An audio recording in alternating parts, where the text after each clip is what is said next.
come your Baylor Bears. From McLean Stadium in Waco, Texas, this is actually the Baylor Ballpark in Waco, Texas, and day 3 from this weekend series against Kansas, with the Bears taking on the Kansas Jayhawks right here in the top of the 8th inning after yesterday's game was postponed due to weather. We thought the game might have just been called because of inclement weather and because of thunder and lightning in the area, but because this is a conference game, there's a lot at play, Foster. This is going to be a game that will be resumed with 2 outs in the top of the 8th inning. But we welcome you back into Baylor Lariat Radio. Myself, Joe Pratt, with Foster Nicholas here today. It's not Game 3, it's Game 2, but it's still a Sunday afternoon contest between both of these teams, and the Bears will start off this game trailing 8-4 with Gabe Craig on the bump. Well, you take a look at yesterday in general. You've got a canceled spring game because of weather, and softball calls off their game. Baseball is different because in conference it is nearly impossible to sweep a doubleheader, and for both of these teams, Baylor, I think, would have been okay with just a series win, splitting a doubleheader on Sunday. Kansas, though, they want to win this series, and they knew the best chance to do that was to get in as much on Saturday as possible before coming into Sunday, and they certainly do that, as it's the top of the 8th. It's 8-4 in favor of Kansas. Certainly not out of the dark just yet, as Baylor could put up a rally, but a doubleheader of sorts. You'll get 4 half innings of baseball before turning it over to 30 minutes following. We'll be right back on the air broadcasting Game 3 with a fresh slate. But a lot at stake, as you had mentioned, Joe. Yeah, that's right. This is an opportunity for Kansas to get back in the standings. The Bears currently in a tie for 4th with Texas, who played last night, and Baylor at a 9-7 in-conference record, an 18-18 record overall.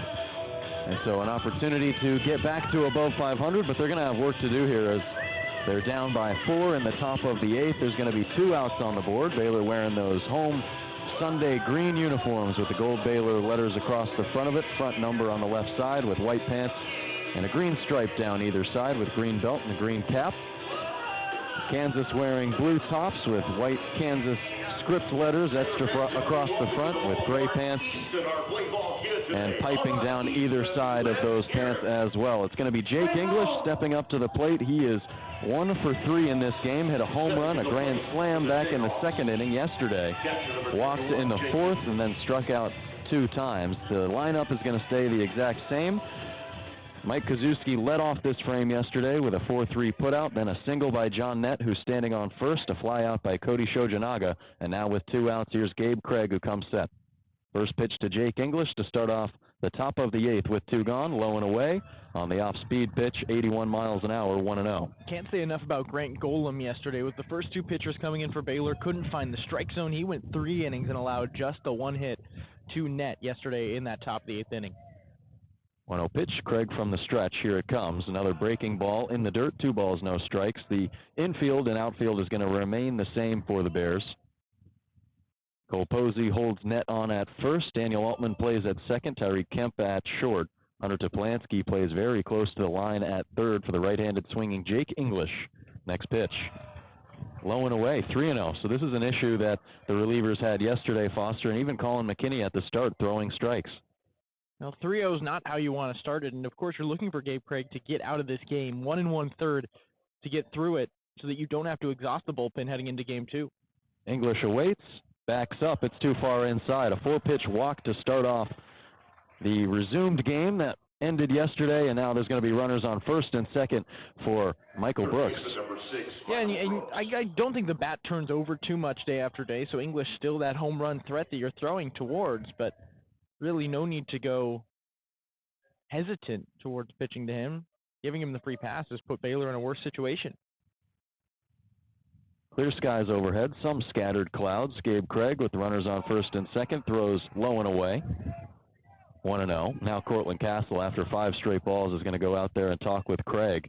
Of course, this is a situation as a pitcher you likely don't find yourself in too many times. I bet Gabe Craig, maybe treating this as if he's kind of an opener in the game, but of course it's hard to simulate something like this. No, and of course inheriting the base runner is a little bit tricky to manage, but you deal with it as you're coming in, trying to get 1 out. Just get out of this 8th inning, put the bats up to the plate, should be the mentality. But then again, you had to warm up as if you were the starter. You knew you were the guy coming in, so there is a little bit of added motivation there for Craig to do well, and still has yet to throw a strike. Got the ball in his bare right hand. It meets the leather of his black glove above his green belt. And now looking back at second, he throws a fastball right down the heart of the plate, 91, strike one. First strike of the day for Gabe Craig, 6 pitches thrown so far. Currently a 1-0 record, 6 ERA, 6 innings pitched, 9 strikeouts to 6 walks. Looks back at second from the stretch again. Here he comes. Breaking ball in there, middle inside on Michael Brooks, 1-2. Well, Gabe Craig has always been a strikeout walk guy. He'll put the strikeout numbers almost double the innings he pitches, but the walks are almost the same. Expect 1 an inning from him. 1-2. Taken low and inside. Brooks watches it all the way through. 2-2. The flag in center field, blowing straight back towards home plate. 7 miles an hour. It's chilly, 62 degrees outside, and with that 7-mile-an-hour gust, it's quite cool. Craig ready with the 2-2. Hard hit on the ground towards the Kansas dugout. Little spinner that'll go foul. I think the most impressive thing from yesterday, the weather's not in the best of conditions, but you see 3 balls hit out of the ballpark yesterday, and didn't have any of that Friday night with the wind pushing towards home plate. Yeah, it seemed like the flag was kind of pushing back towards home plate yesterday, too, and a little bit towards the left field corner. 2-2 from Craig. Brooks is underneath it, lifts it towards Enzo Apodaca in right field, and in medium depth right, he has out number 3. So the Jayhawks put 1 additional runner on with runners on first and second, but they leave them there, and the Bears trying to come back in the bottom of the 8th when we return on Baylor Lariat Radio.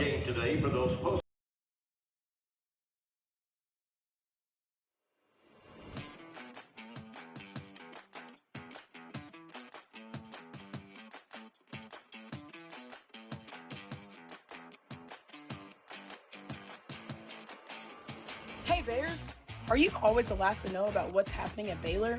Are you left quiet in a group when talking about last week's game? Well, you haven't gotten your morning buzz yet. Did you know you can get your dose of current Baylor news every Tuesday through Friday straight to your inbox? The Baylor Lariat Morning Buzz e-newsletter provides you with breaking Baylor stories, local events, and in-depth sports coverage daily. You can be in the know on all things Baylor. If you aren't already buzzing, go to BaylorLariat.com. That's BaylorLariat.com and click the subscribe now to get your morning buzz from the Baylor Lariat. News for the students, by the students. We'll see you in your inbox.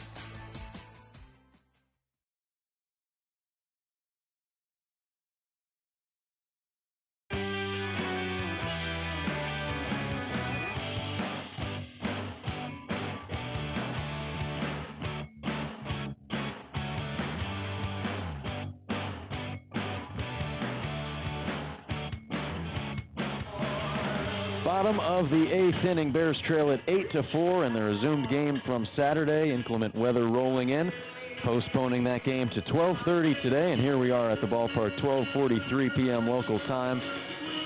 And a bit chilly out, as you mentioned, Foster. A little cold despite the sunshine and a few clouds in the sky. But the wind has picked up, and despite, being in the sun, or we're not in the sun, but when you're in the sun, it's nice. We're in the shade. A little cold today. It is a little chilly, and of course, you're going to have a new pitcher for Kansas due to the cancel. We saw Baylor go with Gabe Craig. Kansas going to go with Tegan Kane, a junior right-handed reliever. He does have 1 start on the year, stands at 6 foot, 200 pounds as he weighs in, but a guy who's usually that 1 to 2 inning bridge guy. He's got back-to-back scoreless outings, but he has had 6 runs against him in 1 inning against West Virginia. Gave up 4 in 2 innings against A&M Corpus Christi. His season long, he's hit 2 innings in 4 different appearances, but in each outing where he went at least 2 innings, he gave up at least 1 run. So Baylor will be looking to put on runs early, and this is certainly a guy who can do that again. The 0-2 record with a 6.97 ERA. But more importantly, throws a lot of strikes, not going to give up anything for free. Oh, the Bears are going to have to go earn it, especially down 8-4, and Tyreek Kemp will step in. Takes a fastball over the heart of the plate for strike 1 at 96 from Kane. Tyreek? This is a guy you'd want to lead off the offense right now. Absolutely. 2 for 3 going into this at-bat from yesterday, swinging a hot bat as he rolls this one over towards first. First baseman up with it. Ben Hartle will tap on the bag himself, make the easy play. 2 pitches, 1 out for Tegan Kane and the Jayhawks. For the Bears. Still solid contact from Tariq Kemp. He hasn't struck out in 3 games right now.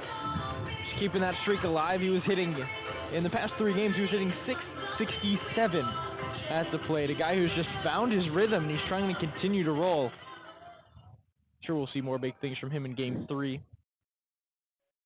Kane, a junior right-hander, working from the windup, turns and throws. First pitch too far outside to Cortland Castle. And you were talking in the break, you're a bit surprised at Cortland Castle getting the start today. You know, he's the everyday guy behind the dish, but maybe you think give him these 2 innings off so he can start fresh in Game 3 as the next pitch misses low and away, 2-0. Yeah, but we talked to him after Friday's game, and he talked about how much pride he takes in catching 27 innings. He sees it as a challenge and something he's earned. It's not every day you'll see a catcher in a Big 12 series catch every single inning. 1 for 3 this weekend, 1 for 3 in this game. And the next pitch hits the box, 2-1. Yeah, flew out to center field, hit a single, and then grounded out, showing some of that opposite field play that he can do, spraying it around all fields. Next pitch is a fastball, and it catches the outer half again, 2-2. Well, they extended his single to a double after looking at it yesterday, so an extra base hit for Castle. That's right. Up to 13 RBIs on the season now. Still looking for that first homer. Reaches out over the plate and ticks one foul off the screen. Stays alive at 2-2. And a guy who got really hot at the right time last year was Castle. Playing really well in Big 12 play. Earned 2023 All Big 12 honorable mention for his performance. 2-2 is shot on the ground down the right field line and foul. Yeah, he was a guy who was hitting below 250 for a majority of the season, picked it up in Big 12 play, actually led the Bears in Big 12 batting average, finished the season hitting .299.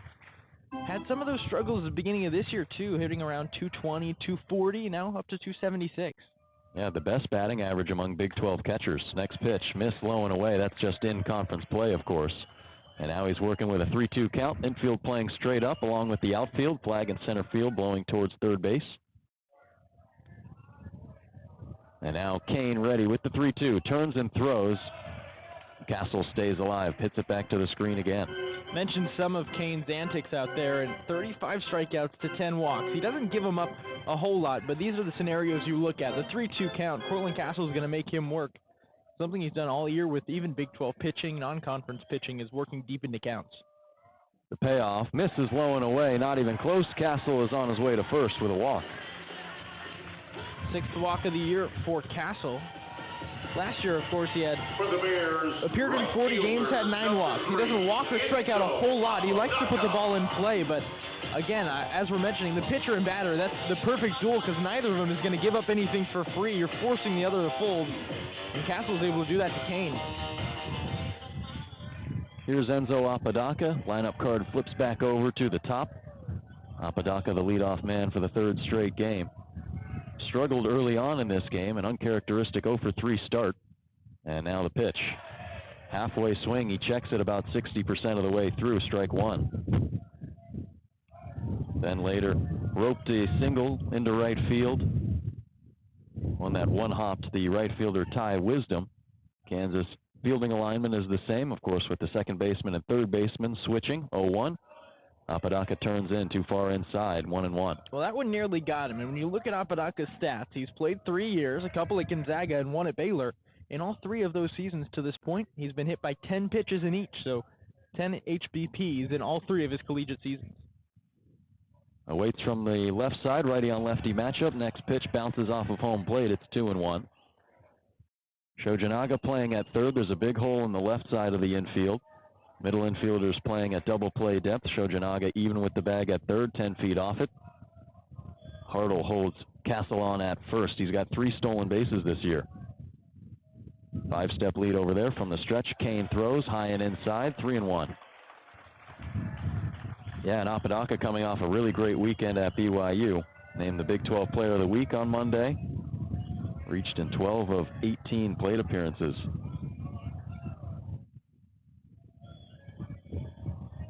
The 3-1 from Kane, here it comes. Fastball cut on and missed. It was low and away, and the count's run full. Yeah, challenge. The wind is picking up. It's now deciding to blow center field to the third base line, while also tilting towards home plate a little bit. So if the ball's going to fly, it's going to push towards the left field line. Apodaca waiting in the back of the box. The payoff pitch ties him up, rolled on the ground towards Hartle at first. Throws the second for one, relay to first, the pitcher covering there, and it's not in time as Enzo Apodaca beats it out up the first base line. That was a tough play for Hartle at first. It wasn't hit particularly well, and it had an awkward spin similar to Cortland Castle's base hit on Friday night, where you've got to just rush in and play it, and instead of letting it make a decision to go fair or foul. So he picks that up and goes to second. Cortland Castle nearly made that throw get away with the way he slid into the second base bag.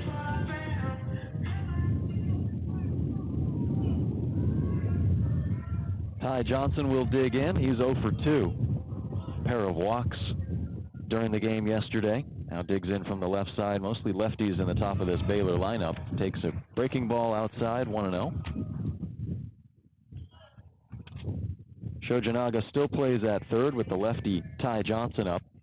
Starting third baseman Michael Brooks playing at second. He's in shallow right field. Johnson awaits. .316 average on the year. Takes low and inside.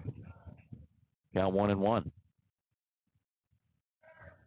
42 hits for Johnson. 12 driven in. Of course, still looking for that first homer. Nearly had it Friday. Yeah, he nearly had it. Put one to deep right field. Took the right fielder all the way back to the wall. Next pitch is a fastball down the middle, 1-2.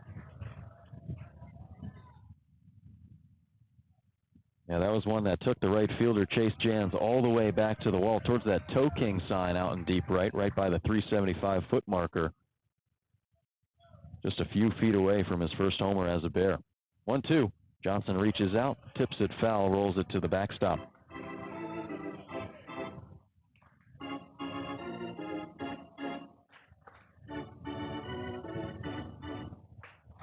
So Tegan Kane in another appearance did get one start this year, as you had mentioned, Foster. This is his 16th appearance, so they've used him a lot from the opening weekend all the way until last weekend against Pacific. Next pitch, 1-2. In the dirt, Johnson says Apodaca should stay at first. He goes back there, and the count is pushed to 2-2. Apodaca, not too much of a stolen base threat. He's stolen 2 bags, been caught stealing twice. Could potentially do it here if this count's run full. It's 2-2 to Ty Johnson as Kane comes set on the right side of the rubber. He deals. Fastball swatted down the third base line, just foul. Another thing about Kane, batters hitting .227 against him with 2 outs in the inning, but he has also yet to allow a home run this season. Keeping balls in the ballpark, more of a ground ball pitcher is the Kansas right-hander. Yeah, gives up a lot of contact, but trusts his defense. 2-2, taken low and inside, and the count's run full again. So this is 3 straight counts that have been filled up by Tegan Kane, up to 23 pitches. Apodaca will be on the move, so extra bases for Johnson puts the Bears 1 run closer. Hartle not holding him on, just standing right behind him at first. Rest of the infield is straight up. 3-2 to Johnson. Apodaca goes. Line drive to right field. Ty Wisdom waits for it and accepts out number 3. So the Bears put 1 on Cortland Castle, and then he trades places with Enzo Apodaca. They fail to bring home any runs as we go into the top of the 9th. You're listening to Baylor Baseball on Baylor Lariat Radio.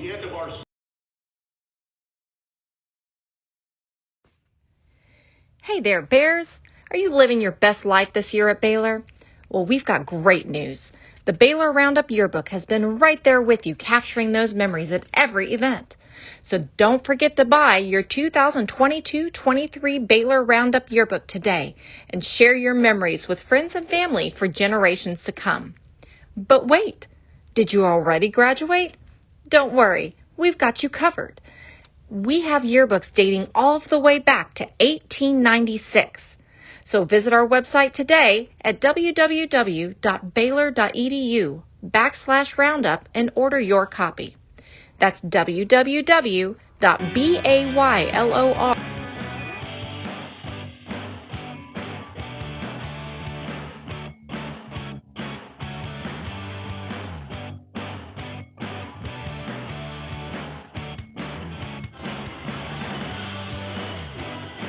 We move to the top of the ninth inning on Baylor Lariat Radio. Joe Pratt and Foster Nicholas with you. Bears still trailing 8-4. They put Cortland Castle on last inning, put Enzo Apodaca on. They couldn't bring anybody around to score. That's kind of been the MO for both of these offenses in the last 4 innings of this ball game. Kansas got runs in each of the first 4 frames. That was against Colin McKinney and R.J. Rouet, who started off this game. Baylor bats took a bit longer to get going, but they got some runs in the 3rd, 4th, and 5th frames before both bullpens going on and shutting down these batters, particularly Grant Golem on the side for Baylor. And now Tegan Kane will start off for the Kansas Jayhawks. We'll see if he continues into the bottom of the 9th, but before then we're going to have Gabe Craig. He threw 10 pitches in that first frame, 6 balls to 4 strikes, and now he comes set facing Ben Hartle. And the first pitch to him is a bending breaking ball beneath his knees, 1-0. Of course, he had to just get 1 out last inning. He walked 1. Was able to get out of it by getting Michael Brooks, and now Ben Hartle in the heart of the lineup will lead things off. A 329 hitter, batting from the right side. Here's the 1-0. Taken off the left elbow. So he's on his way to first with a hit by pitch. He reached in the first inning of this game, reached on a drop third strike in the second inning. Hit a 2-run home run in the 4th and then struck out looking in the 6th. Now he reaches on a walk in the 9th. Well, this is a guy you don't want to mess with at the plate, and Lenny Ashby, who digs in the first inning yesterday. He nearly put one out and put more than just a 1 spot on the board for the Jayhawks to open the tone. Instead, that was caught by Ty Johnson with his back against the wall. Ashby, the designated hitter, wears a all-red arm sleeve that goes from the outlet of his left shoulder all the way to his wrist. Nothing on the left shoulder. Shows bunt, lays it down the third base line. Toplansky is up with it, throws on to first in time to get Ashby there. Tyreek Kemp was covering the bag at second, had to sprint over to third to make sure the runner couldn't advance to third there. As we saw that on Friday night, Kansas took advantage. So a nice job in the field there, and a nice job by Lenny Ashby to advance the runner. With 1 gone, they'll have a man in scoring position. It's the equivalent of just having your power hitter lay down a bunt, and that was a perfect bunt by Ashby. Hit it a little harder down the third base line. Did the job, though. Yeah, could have beat it out if it was a little bit more of a slow roller. First pitch to Collier Cranford is in there for strike 1, 81 miles an hour on the breaking ball from Craig. Continues to lower that ERA. Here's Collier Cranford hitting .307 on the year. Swings and misses at a breaking ball down low. 0-2.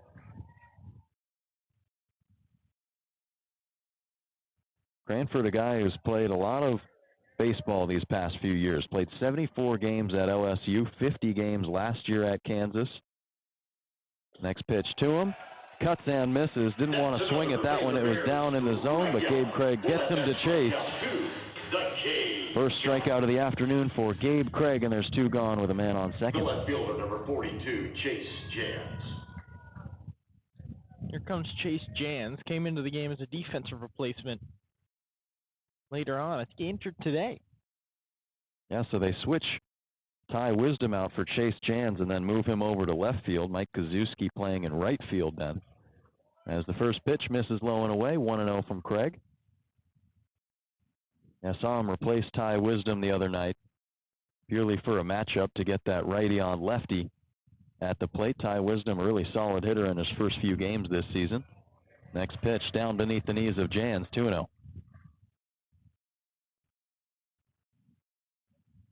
Jans, a guy who's had a bit more time at the plate than Ty Wisdom. Wisdom still getting some ABs in, but a above 300 hitter with 12 hits so far this year.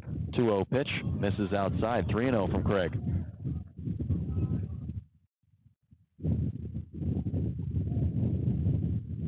Jans has played in now 27 games, has made just 10 starts though. And this will be his 50th at-bat on the season. Batting from the right side, waving that bat above his blue helmet, and he takes ball 4. A 4-pitch walk from Gabe Craig. They'll have runners on first and second with 2 gone. And Mike Kazuski stepping up. Second walk allowed from Craig, and you can tell Mitch Thompson in the dugout is not happy, but you also don't want to waste another bullpen arm that you could potentially go to in the second game of this. Did you call it a doubleheader, Joe, or would you just call it Little League innings and then going to the big game? The warm-up game? I don't know. Yeah. Baylor's got Mason Green, who will be on the mound for Game 3. And he's a guy who's gone 5 innings in a couple of starts, but Mitch Thompson has had to pull him after 3 or 4 if things aren't going well. So obviously want to keep that bullpen fresh. Used 3 relievers on Friday as well. Most of them will be, I would assume, active. I think the only guy you probably wouldn't put in is Steven Sepulveda, who threw upwards of 40 pitches in 2 innings.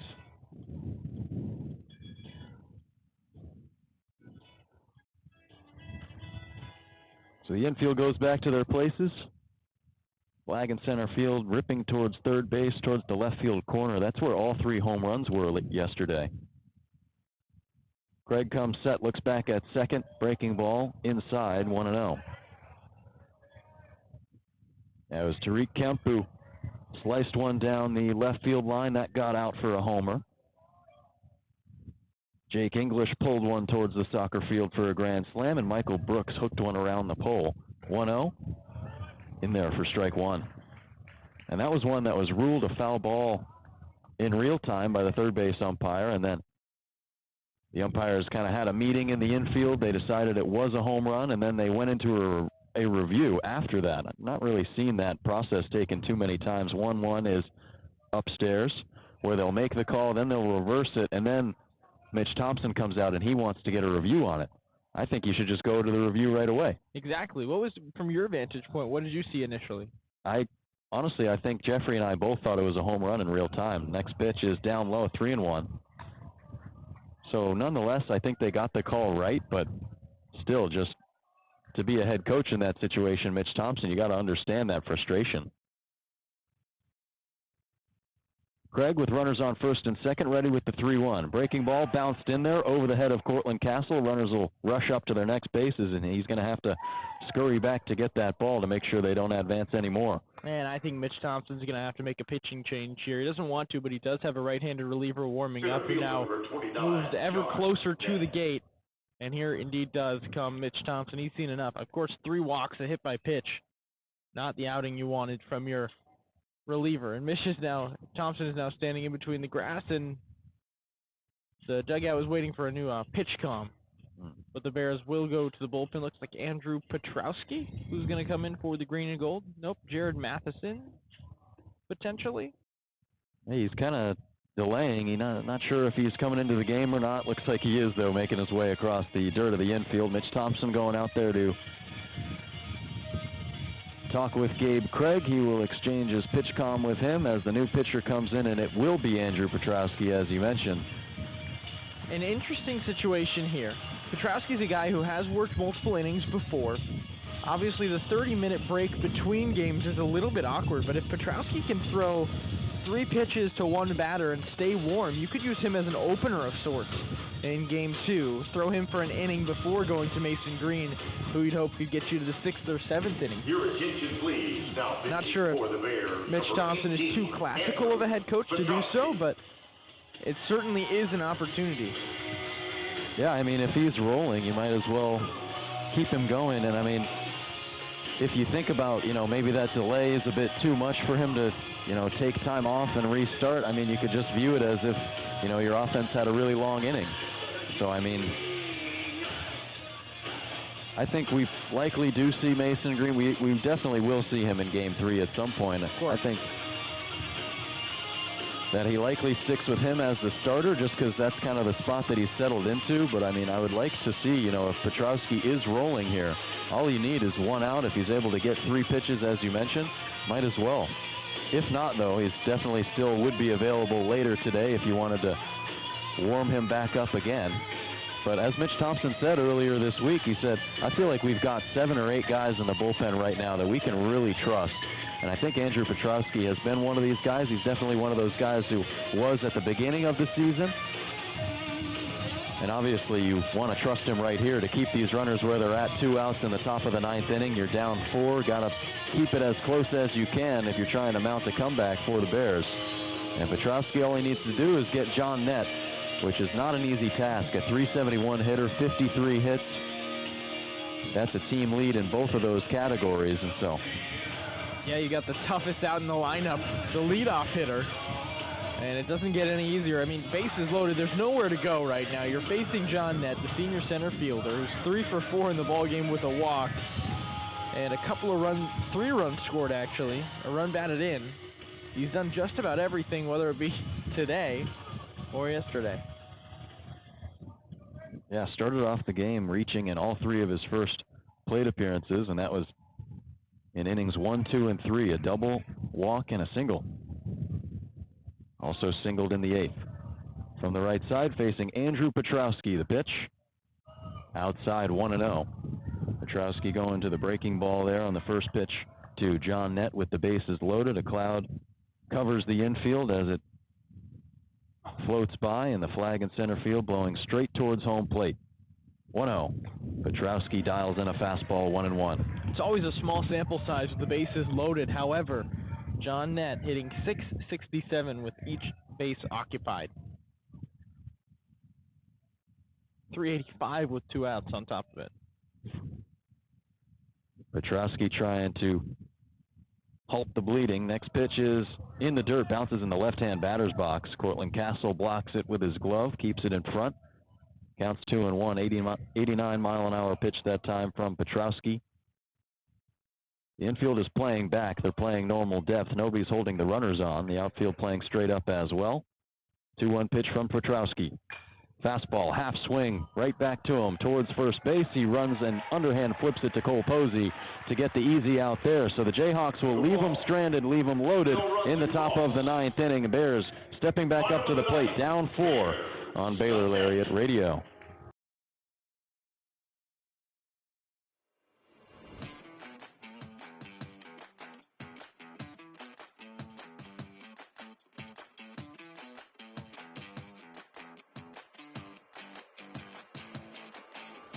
Hey Bears! Are you always the last to know about what's happening at Baylor? Are you left quiet in a group when talking about last week's game? Well, you haven't gotten your morning buzz yet. Did you know you can get your dose of current Baylor news every Tuesday through Friday straight to your inbox? The Baylor Lariat Morning Buzz e-newsletter provides you with breaking Baylor stories, local events, and in-depth sports coverage daily. You can be in the know on all things Baylor. If you aren't already buzzing, go to BaylorLariat.com. That's BaylorLariat.com.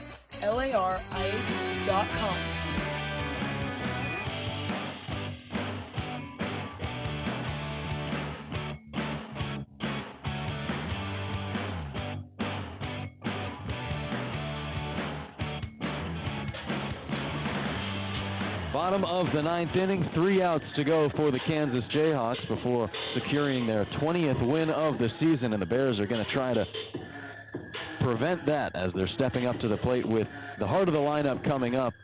Wesley Jordan will lead off for the Bears. It'll be Daniel Altman after him, Hunter Toplansky. This is not really a part of the lineup that you want to face if you're the pitcher for Kansas right now, Tegan Kane.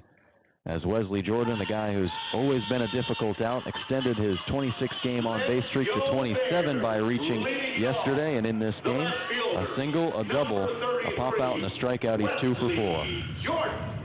Well, everyone in the Baylor lineup reached base yesterday. The only guys without a hit were Ty Johnson and Hunter Toplansky, but each of those guys walked twice. Wesley Jordan from the right side facing the right-handed throwing Kane takes a big hack and tips it into the glove of Jake English, the catcher, for strike 1. Yeah, I've talked to Jordan earlier this year, and he said he's looking to make hard contact on every single pitch, but this may not be the situation for that. 0-1 takes up and in. 1-1. Kansas has worked just 1-2-3 inning this weekend. That was in the first inning of this game. Got Enzo Apodaca, Ty Johnson, and Wesley Jordan. Did the starter Dominic Vagley, who started off this game and pitched really well, but allowed the most runs that he's given up in a single start this season. Next pitch missed. It's 2-1 to Jordan. Kane ready with the glove at his belt, working from the windup, turns and throws a fastball that ties up Jordan. He fouls it back into the netting. Count pushed up to 2-2. Infield is playing straight up, outfield as well. Corner infielders playing equidistant from the lines. 2-2 pitch. Jordan watches it all the way through. English holds it there for a few seconds, but it's called a ball 3. Yeah, I got a chant from the Kansas dugout. They thought that was strike 3, but didn't get it to go as such. English now looking at the dugout as you're going to see head coach Fitzgerald come out and chat things over with the umpire. He thought that was good morning, good afternoon, and good night. But now it's the 4th full count for Tegan Kane to work with. Yeah, I guess he just wanted to make sure that was a strike. Not like you're going to go back and review it. Unlike that home run call yesterday. 3-2, misses low and away. Jordan accepts ball 4. Just what they needed to start off the top of the bottom of the ninth inning, a base runner.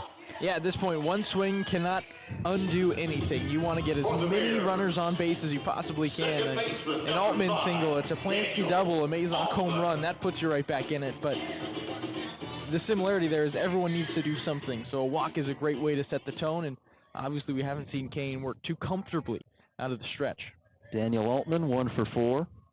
Reached on an error, reached on a single, and then struck out and grounded out. From the left side, he awaits a fastball down the pipe right at knee height for strike 1. Well, Altman 1 for 4 yesterday. Did have that single in the second inning, got all the way to third, but was stranded there. Batting from the left side, facing Tegan Kane, and lifts this one to the alleyway in left center. Going back on it, Chase Jans settles under it and makes the catch above his sunglasses that are resting on top of his hat for out number 1. Yeah, the ball's just going to hover. It's not going to really push out unless you put a great swing on it. Tariq Kemp would maybe be the guy to do something like that and head the opposite way, but you've obviously got to get all of it today. So line drive, ground ball has to be the mentality at the plate. A fly ball is as good as an out because of the wind and, of course, some of the weather right now. Here's Hunter Toplansky, 0 for 2, reached twice in this game on a pair of walks. Switch hitter batting from the left side. Here's the first pitch, lifted towards right field, a high drive that the wind is going to hold up. Kazuski under it, and he makes the grab in his right hand for out number 2. Again, great contact by Hunter Toplansky, but he's swinging up at it, trying to hack one out of the ballpark, and you're not going to be able to do that, especially to right field. The pull side for the left-handed hitter. Wind is blowing in the opposite direction. Hangs up, and a loud swing turns into a routine fly ball. Well, this is a guy who can produce a lot of loud contact, too, Zach Mazak. Typically more of a line drive ground ball guy, as you were just alluding to. From the left side, a bit further up in the batter's box against Tegan Kane. First pitch. He's ahead of it on a pitch that was in the dirt, 0-1. Saw him do a little bit of that on Friday night. Mazak was way out in front of some breaking balls, and most of that just because he's sitting fastball. He's expecting fastball, but if it looks close to the zone, he wants to swing. Doesn't want to waste a pitch. Kane set, and he throws. 0-1 pitch is too far outside. Another off-speeder, yeah. Clearly sitting fastball, and interesting to see him further up in the box against a guy who can throw 96. There's not a lot of differential between this Kansas staff. It's a team that does rely on the sinker-slider combo instead of the fastball, really. 1-1 to Mazak. Watches a fastball go by. It's 1-2.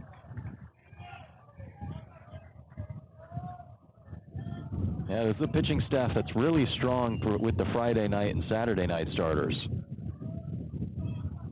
A couple good bullpen guys, but it continues to weaken after that. Mazak caught chasing on low and away breaking ball, and he goes down for strike 3. Wesley Jordan is left on first, and that's going to conclude Game 2 between Kansas and Baylor. The Jayhawks hold on in the remaining 2 innings to win it 8-4. The game resumed after inclement weather yesterday. They took an early lead, and that held up when we resumed in the top of the 8th today. So the series is evened at 1-1 with Game 3 getting underway 30 minutes after the conclusion of this one, and that'll be on Baylor Lariat Radio. And the Bears and Jayhawks will look to play in the rubber match and take home a series victory, whether that be a home win or a road win for either of these squads. But they're going to do it in Game 3. Jayhawks taking Game 2, and now a 1-1 series.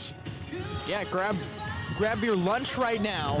Get the dessert ready, because it's going to be a big one coming up. And we'll be back on the air in about 20 minutes to preview the next game. Is that a hawk? I don't know. That is a massive bird. Stork? Yeah. Flying over the outfield. It's certainly not a Jayhawk as the Bears are going to look to conclude the series. We'll be back on the air at, say, 1:35, gearing up and ready to go. First pitch at 1:45. We'll preview the final game and be back on Baylor Lariat Radio. That's right. So we're going to take a quick break, grab some lunch ourselves, and we'll be back on Baylor Lariat Radio. Maybe a hoodie or two as well. Yeah, that's true. As the wind continues to pick up, and it's getting a bit chilly despite the sun shining down. It's really warm in the sunshine, but sitting underneath the canopy at the Baylor Ballpark, not too warm. Wanted to do that yesterday, not as much today.